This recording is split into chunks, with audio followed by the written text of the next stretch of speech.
Carl, thank you very much. Welcome to the Halftime Report. I'm Scott Wapner, live today from the Schwab Impact Conference right here in Philadelphia. Thousands of registered investment advisors are here, including our very own Jason Snipe. He's going to be with us in just a few minutes. He's on the stage now, but he's going to make his way over to our platform when he is off. The rest of the investment committee debating the markets today as well. The mega caps, of course, Microsoft and Alphabet, as they trade in opposite directions today. And the stage now set for Meta this afternoon. There is lots to discuss for all of you. With me for the hour today, Stephanie Link, Joe Terranova, Jenny Harrington is with us, and Katie Stockton of Fairlead Strategies is here at Impact as well. It's nice to see you. Thank you for joining us. So let's check the markets. By now, you know the story. The NASDAQ is where the bulk of the damage is today. Look at that. Down near 2%. That's a loss of 236 points. Yields are very much a story today as well. Backing up yet again towards 5%. There's 491, the 10-year note yield. However, Joe, I do want to start with Microsoft. That is the story today, or certainly one of the stories, at least the positive story today. Azure cloud revenue growth accelerating for the first time in a couple of years because of AI. You own the stock. Give me your take.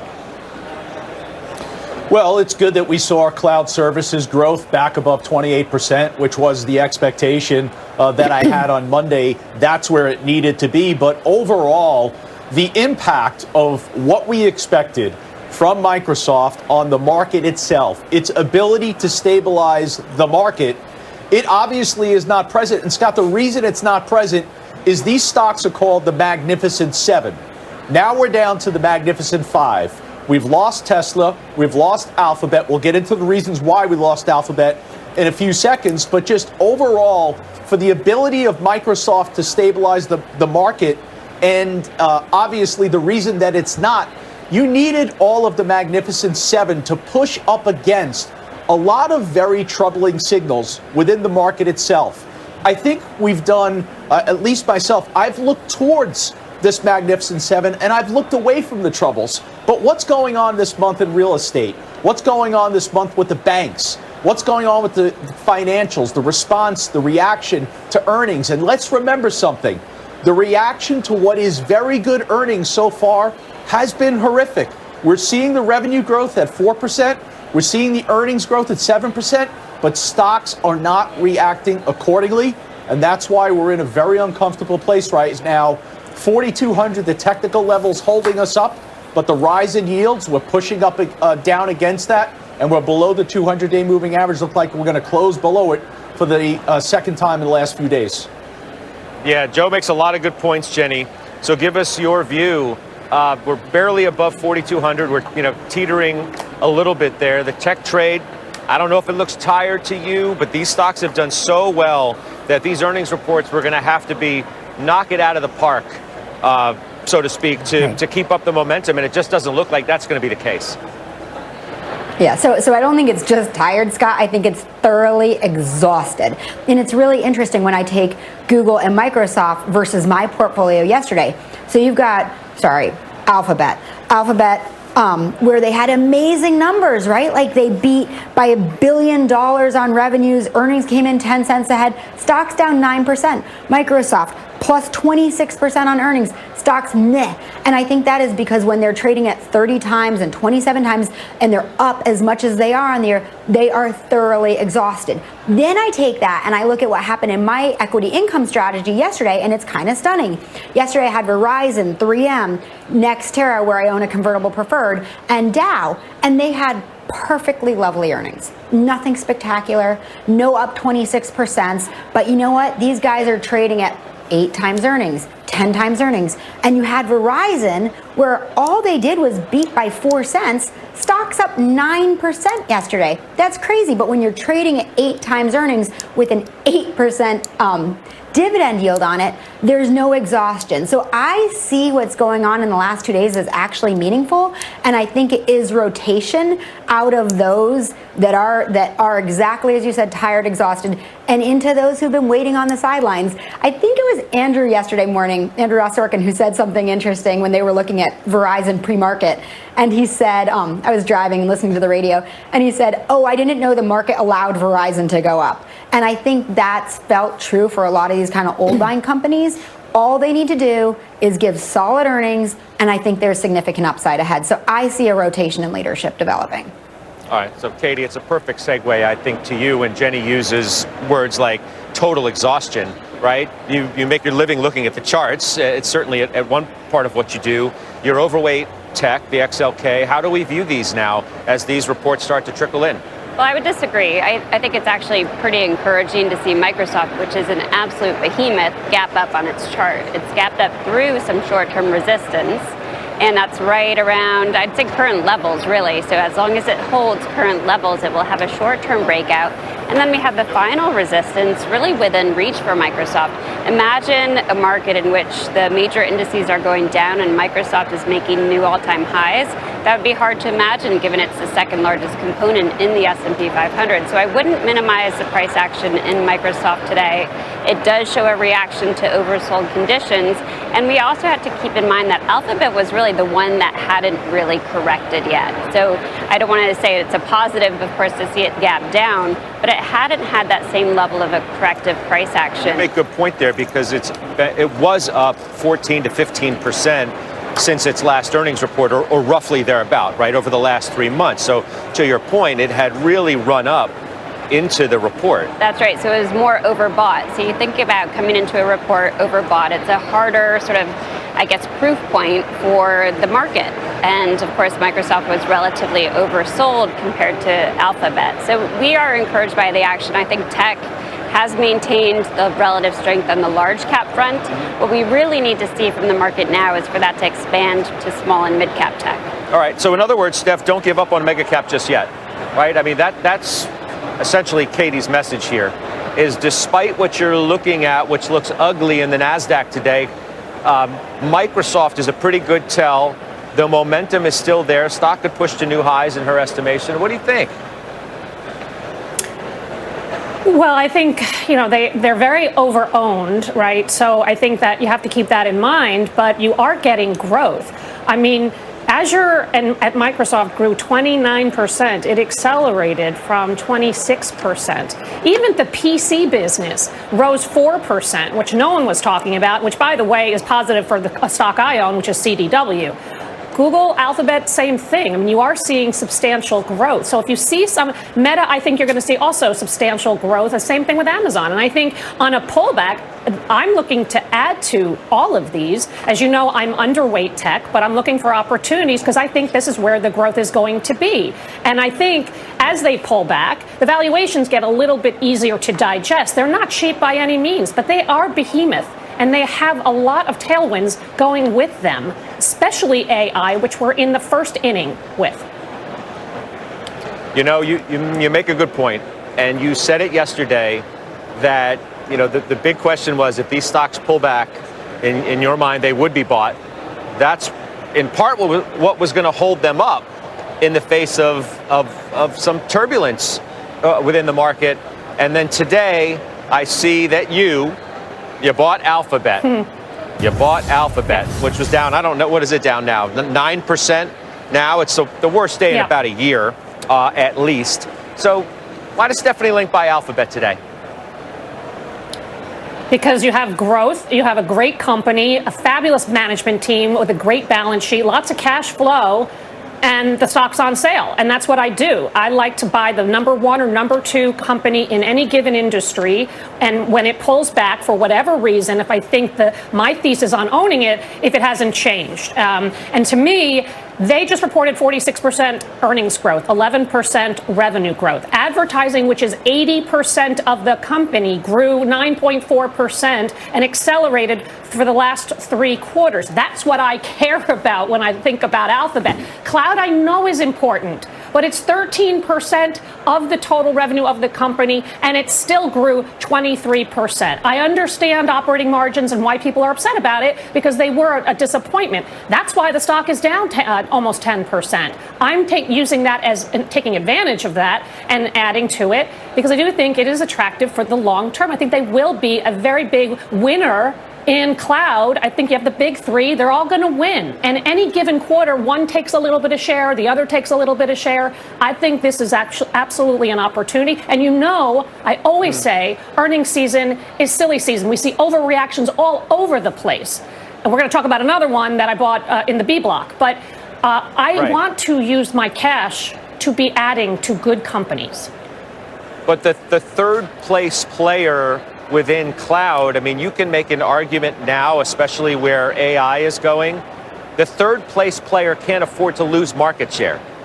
And it's already third, right, in terms of the cloud. Here's a call today from Manas Crespi Hart as they downgrade Alphabet to neutral, and I want your reaction, Steph, to it. Well positioned to capitalize on the digital ad trend, participate in the cloud's growth, innovate with AI, benefit from digital transformation, and leverage a leaner cost structure. However, regulatory headwinds persist, competition is dynamic, and we believe the darkest days of this downturn are ahead of us.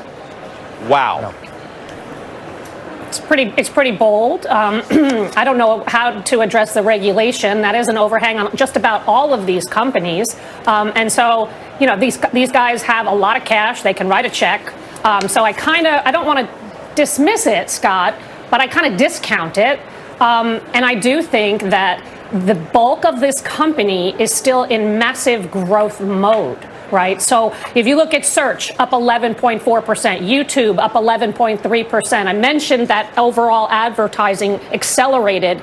So I think the fundamentals are going to win out eventually. They are going to have to spend a lot of money to gain more share in cloud. But at the same time, they've got this engine at the company that is just doing very, very well. And so any given quarter, operating margins are either up, down, they disappoint, they upside surprise. I think that they can rein it in if they really want to, and I suspect that they will after the reaction to this quarter today. Joe, I go back to where some of the commentary has been about Alphabet relative to Microsoft when you have this conversation. It's Bing versus Bard, you know, and that's a whole different argument. No one cares today about ads on Google. No one cares about YouTube today as it relates to Google. People care about where these companies are going in terms of AI, who has the leadership role, who seeded it in part of where the narrative has gone. You own Alphabet as well. I do, and I like what Steph is doing here. She's recognizing the value in the pullback in the stock and taking advantage of that. You know, I did think last night a little bit about what Brad Gerstner has said about Alphabet and what he did with his position. I'm not necessarily sure, though, what we witnessed what's inside the earnings is representative of evidence that, in fact, the things that he was concerned about were actually validated in the earnings. I think it's to Steph's point, it's specific to the cloud. I think there are other areas that are positive within the business. And if you, like Stephanie, have some cash, this is a quality company, and you're getting it where the valuation is coming in towards you, and you take advantage of that.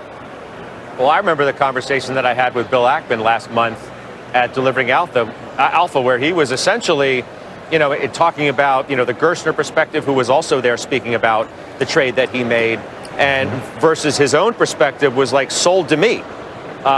You know, it's one of his biggest positions now. And on the prior weakness right after all of this AI frenzy started to happen, after Microsoft and OpenAI announced the ChatGPT deal and the stock sold off, Ackman used that to buy more. So I get that there are two sides of it. It just comes, Katie, at a time, you know, these reports, there's no room for error, right? There's no margin for error with a lot of these stocks for the very reason that, you know, we've watched them run up. I mentioned the gains year to date on all of these stocks are just enormous. You know, Microsoft 42.5%, Alphabet 43%, Amazon 48%. You start getting into Meta and Nvidia, you need to talk about more than 150% gains. Well, the fable really rests on Apple, right? Apple is the biggest constituent within the S&P 500.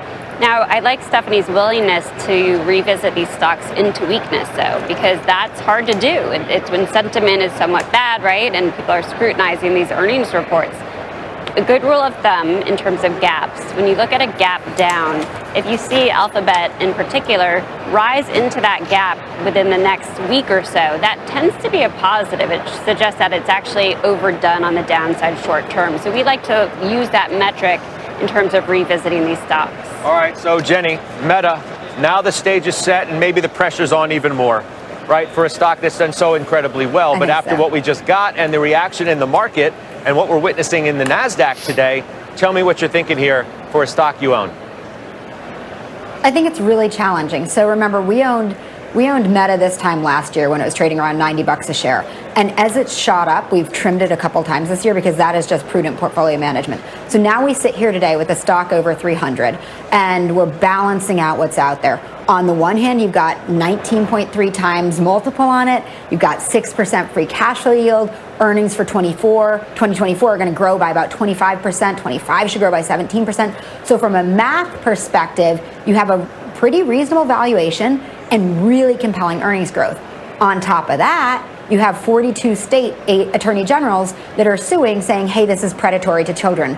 And I think it's an interesting thing because they're saying the reason it's predatory is because it's addictive. The software is addictive, the platform's addictive. So a year ago, everyone was saying, hey, nobody wants it, nobody uses it. Now they're being sued because it's so well used that it's considered addictive.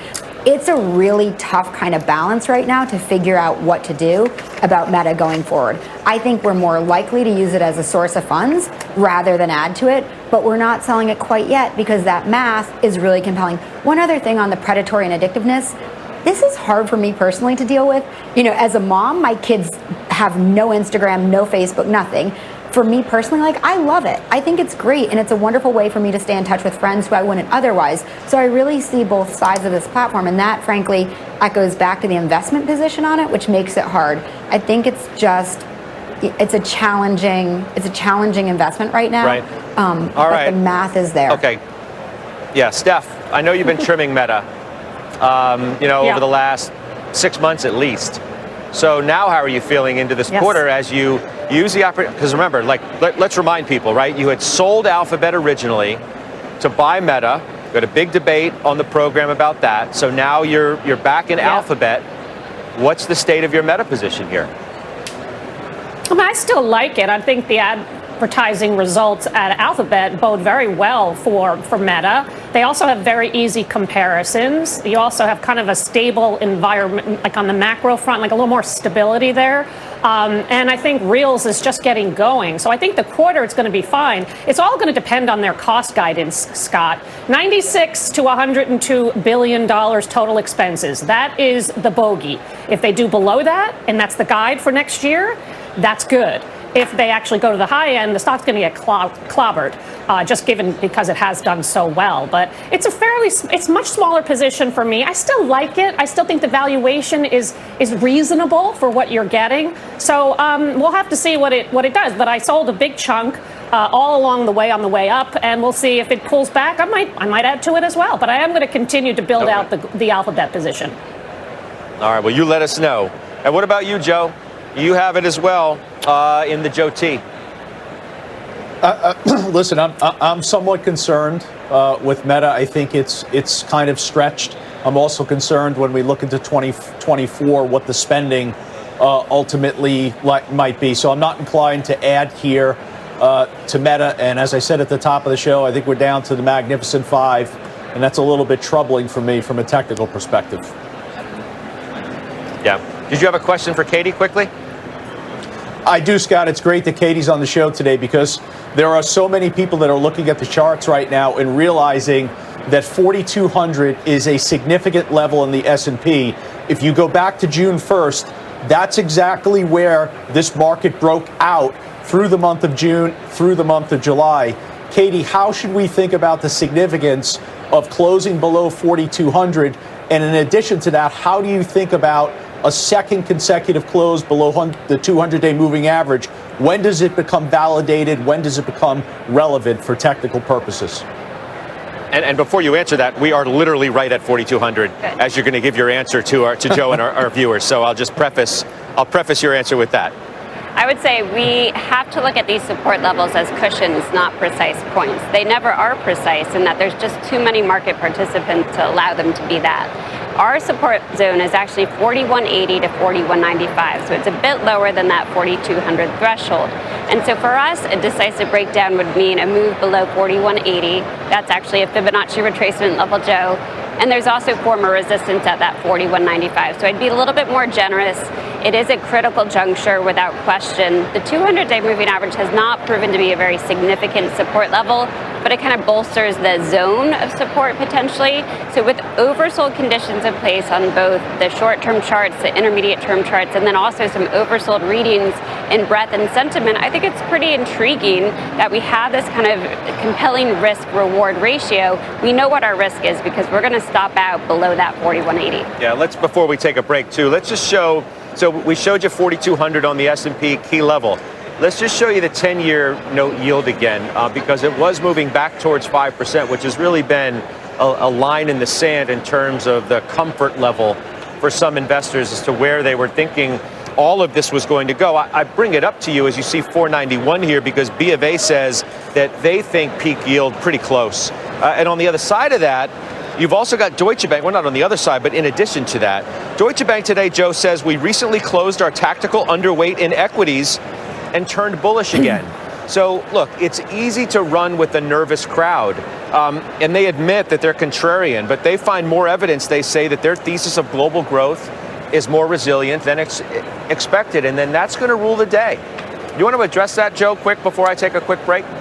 No, listen, I agree with that. And Scott, you know my bias. My bias is still, I believe, we are going to have a recovery. We are going to have a price rebound in the fourth quarter. I think a lot of it comes after November 1st, when you hear from the Treasury, when you hear from the Fed, and when you hear from Apple. But I also acknowledge and believe that there is a significant value opportunity that exists for long-term investors in the bond market. And that is, without question, competition for equities. And I think that's indicative of what we're seeing today in the tape. All right, we're watching the markets, the tape from top to bottom today. Katie, thank you so much for being here. Katie Stockton joining us here. Coming up, our chart of the day, a 3-year low for a semi-stock after earnings. Joe is in that one. We're going to get his take. Jason Snipe joins us just after this break. When we come back live from Schwab Impact in Philly, back in 2 minutes.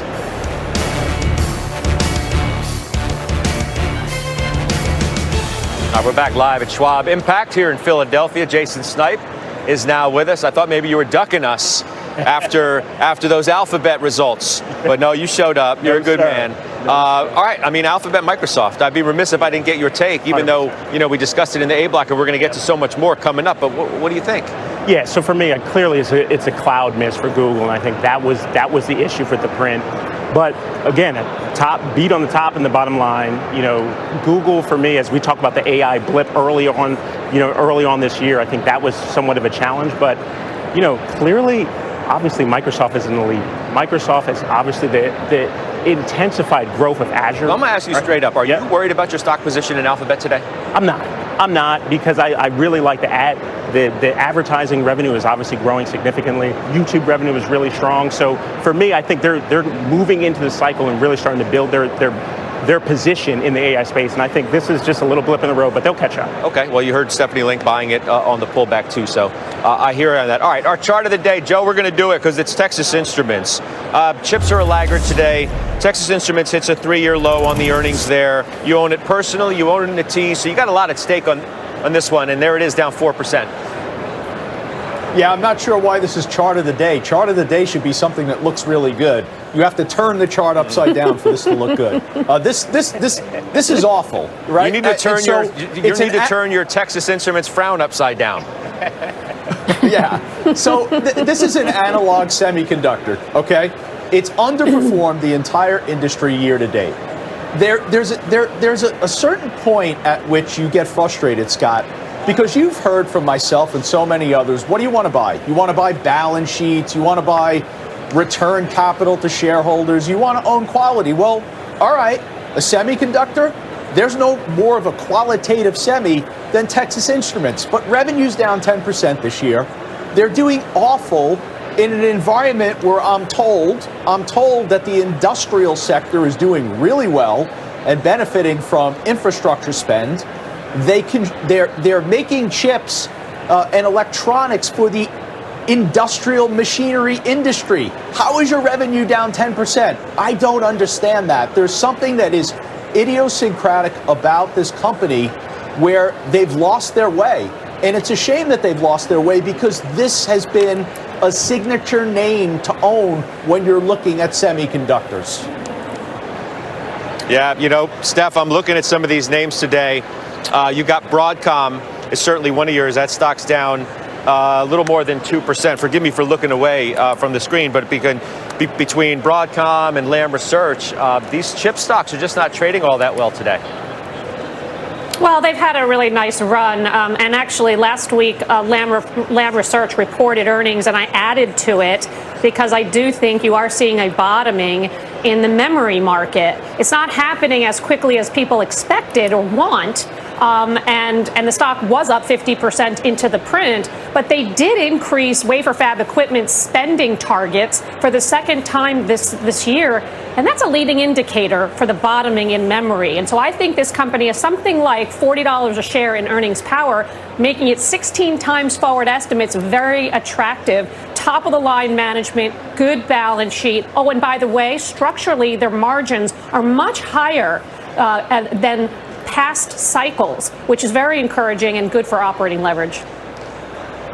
You have the obvious NVIDIA, Jason, along with Qualcomm. Now, NVIDIA doesn't report for a couple weeks here. Right. But what about the chips? Are they in trouble? Yeah, so I think for me, Qualcomm has obviously been challenged all year. I'm excited about these new Snapdragon chips, that will support the AI space. I think that could be a catalyst for the stock going forward. NVIDIA, obviously, I mean, we know they're the stalwart in the space, up over 180% year to date. They'll report in a couple weeks. We'll just have to see the demand there for the chips, I think, continues to resonate in the marketplace, and I think they'll be strong. Jenny, Skyworks, Intel, Teradyne? Right. So we know this industry is cyclical, and this is when you actually want to buy, when it makes you queasy and uncomfortable and most people are feeling frustrated. We also know that the semi space was the first to go into recession. So where are we now? Now we're at 2 years of depressed sales, destocking of inventories on PCs and phones. And when you look at what the earnings are for next year, the numbers are huge. So Teradyne should be up 59% year over year. Intel should be up 173% year over year. Skyworks up 7% year over year. It's just earnings recovery, right? It's not suddenly they have these remarkable earnings. But when you want to buy them is in that year or year and a half before the cycle starts to turn. Because what we know is that the cyclical turns are always really vicious. They get hit really hard on the downside, and then they ricochet on the upside. So yeah, I'm but really wait a minute though. I mean, you say you but you paint a picture like these stocks have gotten crushed, so now's the time to buy. We just showed the semiconductor index. It tells a far different story. It's up 38% year to date. So these stocks haven't gotten crushed, right? So I don't know. I'm not exactly sure about that. Okay, but here's the thing. This is why all year I've been saying you can't just buy the semi index. You need to parse through and look at it. And what percent of that semi index is NVIDIA? So when it's up 38%, how much of that 38% is NVIDIA responsible for versus our Teradyne and Skyworks, which are actually down? So you have to sort through, say what's down, what's trading cheaply, what has significant earnings, significant provable earnings recovery ahead, and buy those ones. So yeah, I'm not making a broad statement on the semi index. I'm making a focused statement on what we own and why we own it within that industry. All right, moving to industrial, Steph. Boeing. You bought more of it. You bought more of it. Now, we take a look at the stock today. Give our viewers a read on it's been a little bit of a disappointment of late. Why'd you buy more? Well, the stock is down 24% from its highs, and the headline was not great in terms of them missing earnings. But when I dug deep into the results, it was really more charges in the defense side of the business. I don't really own it for the defense side of the business. I own it for commercial aviation, as you know. I also own GE for the same theme. And so then, in addition to the headline not being so great, then the company cut the 737 deliveries. But that was as expected, to be honest, right? So they didn't change their long-term guidance of 50 planes, 737s per month in 25-26. They didn't change their 787 deliveries, and they didn't change their free cash flow, which is the most important piece of the story. So I just thought down 24% from its highs, and it was down initially this morning. I just thought it was opportunity just to build up the position. All right. Well, maybe that's all you need. Bertha Coombs has the headlines for us. Hi, Bertha. Hi, Scott. Here's what's happening at this hour. California Governor Gavin Newsom met with Chinese President Xi Jinping in China today to discuss climate change. Newsom, on a week-long trip to promote climate cooperation, said the world will not be able to move the needle on climate change without U.S. and Chinese collaboration. Xi said the cooperation could be a bright spot in the relationship between the two nations. Former Treasury Secretary and Obama White House Chief of Staff Jack Lew is one step closer to becoming the new U.S. ambassador to Israel. The Senate Foreign Relations Committee advanced his nomination today in a 12-9 vote. A final confirmation vote will likely take place next week. And UFC named Bud Light its official beer sponsor, parting ways with Modelo. The new contract, which starts next year, is the latest effort by Bud Light to reclaim its spot as the country's top-selling beer, following the controversy over its marketing partnership with transgender influencer Dylan Mulvaney last spring. Bud Light previously sponsored the UFC for about a decade, until 2017, when Modelo became the official beer. Scott, back over to you. All right, Bertha, appreciate that. Bertha Coombs. Up next, Mike Santoli joins us with his midday word, along with Charles Schwab senior investment strategist Kevin Gordon here at Impact. We're back right after this. In this market. Here in Philadelphia, our senior markets commentator Mike Santoli has joined us now for his midday word. Also, Kevin Gordon, Charles Schwab's senior investment strategist. Good to have you guys with us. Mike, I'll begin with you. You know, what the market could ill afford to have is tech go down hard and rates start to go back up, and that's exactly what you're getting today. Yeah, it's been a tough formula. Now, I would take some heart in the fact that there is some differentiation in terms of the reaction. We're not all across the board selling everything. But coming into this week, I think the way I was presenting things was, look, you're a little bit oversold in the market. Rates have had a little bit of a hard time getting through 5% on the 10-year. You're going to have the most profitable companies in history report earnings. How negative do you want to be into that strong seasonal period? Not really all played out. I mean, now maybe you don't want to be too negative, but it's just this testing process that has not really let up. 8 of the 17 trading sessions this month, the S&P has had an intraday low within 25 points of 4,200. So they want to either soften it up to get through it, or it's proving that people want to make a stand and say that's enough for now. Now, what do you make of, look, one of the key questions is, if you did have a pullback in tech, would it be bought? Yeah. Stephanie Link takes the opportunity, for example, just one anecdotal example, however, maybe it represents a broader psyche that's out there of significant pullbacks within that space are going to be bought. I think until further notice, yes, until proven otherwise, because that is still the relative trend is in place there. Now, how much of a pullback do you need before it registers, before you really bring up a lot of demand? There's a lot of air under a lot of those stocks. So, you know, that's what the market's going to have to sort out. But I do think that the earnings season is doing kind of what it's supposed to do, which, again, is the differentiation. And we're trying to figure out, to me, if the next couple of quarters earnings forecasts are plausible. All right, perfect segue to the senior investment strategist for Charles Schwab, who now advises people to do what? Well, I think to Mike's point, in terms of the near term, there is a little bit more of a support now from a sentiment perspective, because you've actually seen across the spectrum on the attitudinal side, on the behavioral side, so not just what people are saying they're going to do or saying how they feel, but also what they're actually doing with their money and how they're positioning. There has been more of a washout, and that's what was missing in August when you started to hit some bumps after July. So yes, you get to a place now where it's a little bit more supportive of a rebound, of a rally, but you also need a catalyst to get you there. So maybe earnings season is the differentiator there, and I actually wouldn't look to just earnings themselves. I think you have to sort of broaden the scope a bit and look at revenue, because for all of the cheering about this pickup in the beat rate on the earnings side, we're at around 80% right now. You are sub 60% on the sales beat rate. So that is a widening divergence that typically doesn't work for, doesn't last in perpetuity, and it doesn't have to be that earnings has to catch down. I think you can get some more durable growth on the sales side, but you have to be more, a little bit more sort of nitpicky on what you're looking for on a sector perspective. So we show rates on the screen now, right? 492, back on the 10-year. What's your view of rates, and how should we be thinking of that in terms of our investment strategy now? So I still think that, just rates in level terms, there's not just one magic rate, and Mike's mentioned this before, which I think is good, where you just plug and chug, and it's that rate for the entire market. For some companies in some segments of the market, rates don't even matter as much, and it's actually a good thing that rates have shot up if they're earning more in their cash versus what they owe in terms of debt.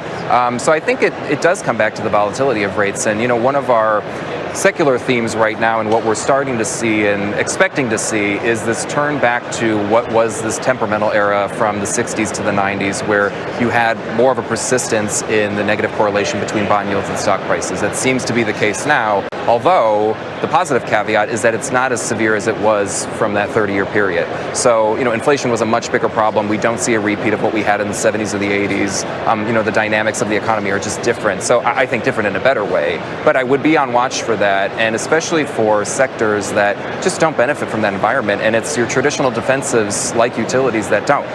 Tech often gets a lot of flack for being so negatively correlated with yields, but it's also areas like utilities and areas like small caps to some extent too. At some point, you're going to run out of time to start discussing whether there's going to be a year-end rally or not. Yeah. You got a real 2 months left. Our earnings season for Megacap was viewed to be one of the catalysts. Yeah. Now, if you're going to have a broader upset, like, Joe was talking about the Magnificent Seven going to the Magnificent Five. Yeah. You can't have the Magnificent Five go down to the Magnificent Three. No, you absolutely can't. And who knows, maybe it could be that in order to really get a better flush out there, you have to have that faith that these 7 stocks can save us broken for a while. Who knows? That's one of those things where I could see it play either way. A lot of the seasonal lows and even longer term lows have happened in the final 10 days of October. So yeah, to your point, running out of time for the classic period to unfold. And by the way, the classic period is only like a 5 or 6% gain. It just gets you back to where we were in July. Everyone would take it, but it doesn't mean it has to be some heroic move. Yeah, all right, good stuff. Thank you, guys. Mike, I'll see you later on Closing Bell. Kevin, it's always good to see you. That's Kevin Gordon. Coming up, 4 stocks, 4 bullish calls. We have ownership on the committee on them as well. We'll do our calls of the day next. Hello. Below it, and we'll follow that, obviously, until the end of this trading day, and we'll track that through Closing Bell, that last hour of trade as well. Let's do some calls of the day. I do want to do Palo Alto Networks, Jace. Initiated by Needham, $305 is the price target.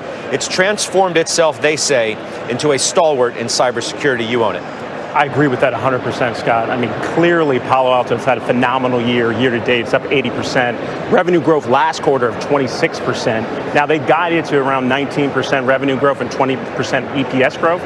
This stock, and it's recently become profitable over the last couple quarters, but I think cybersecurity is a theme that keeps on giving, and Palo Alto plays positioned perfectly in the space. Jenny, you own it as well, and as I note that it's down today, it gives me pause for a minute to just wonder if, because, Jason mentioned the 80% year to date, whether, investors are going to look at some of these huge gains on the year who are feeling a little bit uneasy about where we are and start to ring the register on some of these names. Right. I love the way Jason said, though, that it's the theme that keeps on giving. And that's exactly what keeps us in, because we look at it and we say, well, first of all, you can't really look at it on earnings. And the reason has to do with their accounting of revenues and the timing of that. But you can look at it on free cash flow yield. And for our disciplined growth strategy, which this is in, we want a 5% or better free cash flow yield. This is down to 3.4. So on every metric, it's pretty expensive. And we're constantly tempted to, we have trimmed over the years, but we're constantly tempted to trim or potentially sell it. And then we go back and we reevaluate the growth that there's ahead, and we know that free cash flow is going to continue to grow in a way that I think in the whole software space is completely unique. There is, for better and worse, endless, absolute demand for network security, and these guys are the best, and they have the most diversified platform, the highest free cash flow yield within the peer group. So this is why we stick around. But it's tough when it's kind of expensive the way it is now. Yeah. Steph, would you make the argument that Fortinet is yours, right? That's how you play cyber? Yeah. Yes. It trades at a discount to Palo Alto. It's also lagged pretty substantially. They had a disappointing quarter last quarter, and the stock fell 20% on the day. I added to it on the day. Hasn't really recovered, but I still like the story very much long term with bookings and billings growth in the 30%, margins expanding, and I still want to be part of and involved in cybersecurity. I mean, I think I have a lot of confidence in that total addressable market and the theme for the long term. So you have some bumps and bruises along the way. I just prefer the valuation discount to Fortinet versus Palo Alto. Let's squeeze in, Joe. I know you have Palo Alto, but I want to move off that. I want to go to PACCAR. Sure. Upgraded today at Deutsche. Best-in-class machinery, they call it. 2024 consensus too low, stock too cheap. Give me something on PACCAR. Should have been the chart of the day instead of Texas Instruments. This is a company that's growing at 20+% over the last Wow, that's a 2 great looking years. chart today, Joe. Wow. Woohoo! That is a stock that trades at the right valuation, a valuation that I know everyone on the panel would respect at low teens. So it's a company that is hitting on all the fundamentals, and it's being rewarded. Shareholders are benefiting from what they're doing, and we've got people paying a premium for the stock price. We own it. All right. We're going to take a quick break. We're going to come back. We're going to get you set up for earnings that are still ahead in the next 24 hours. I got IBM. I got ServiceNow. I've got Honeywell. I've got Merck. We're back from Philly at Schwab Impact next.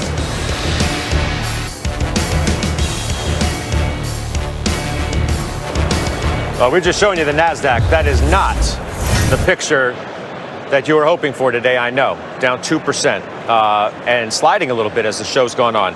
We'll see what happens. We have more earnings, of course, coming up in the next 24 hours. All right, Steph, overtime today, IBM. What do we think? Yeah, I mean, I think software and consulting is the story. Look for that to grow mid-single digits. That's 75% of the overall total revenues. That's going to increase recurring revenues. That's going to drive margin expansion and free cash flow. The guide at $10.5 billion is key. I think that they will reiterate that.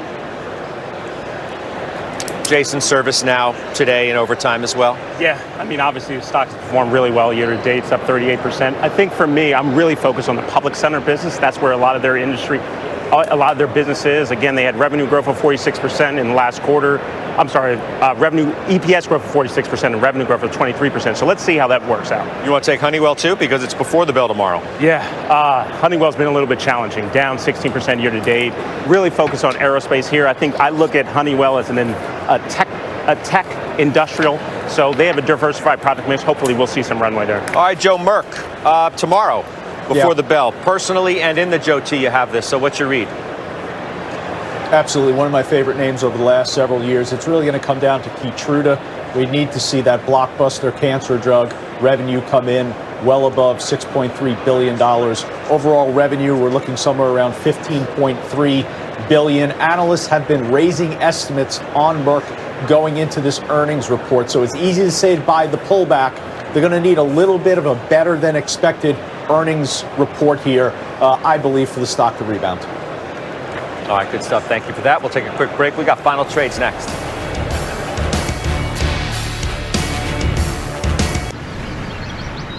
%. I know you just sent that to me. I don't think that's your final trade, but it is noteworthy as in a down day for tech, to say the least. Yeah, keep your eye on that, certainly with Amazon reporting tomorrow. My final trade is Visa from the long side. All right, Stephanie Link. Cummins, strong backlog, pricing power, like the Meritor acquisition and synergies, and the stock is down 9% year to date, trades at 11 times forward. Okay, Jenny. Stanley Black & Decker. I bought this right here last May. It shot up to 90. It's back down. Dividend aristocrat. 55 years of raising the dividend. 4.2% yield right here. All right, Jason Snipe. Google price action is overdone. All right, well, we're going to see how it all shakes out. I'll see you in a couple hours for closing bell. The exchange is now.